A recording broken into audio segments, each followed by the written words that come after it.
কথায় কথায় যে ভুলগুলো আপনি করছেন আপনার টিনেজ সন্তানের সাথে, তুমি কিছুই পারো না, এটা বললে বাচ্চার আত্মবিশ্বাসে বড় রকমের ধাক্কা লাগে।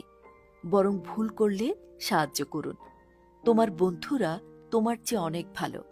তুলনামূলক কথা খুব কষ্টদায়ক হয় এবং হীনমন্যতা তৈরি করে।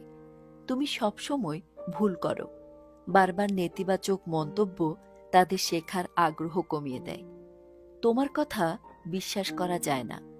বিশ্বাসের সম্পর্ক নষ্ট হলে বাচ্চারা সত্য বলা বন্ধ করে দেয়। এই ক্ষেত্রে অভিভাবকদের করণীয়: শুনুন, বুঝুন, তার কথা গুরুত্ব দিন, সম্মান দিন এবং গঠনমূলক পরামর্শ দিন। ভুল হলে শান্তভাবে আলোচনা করুন, সাহস দিন, উৎসাহ দিন, পাশে থাকুন।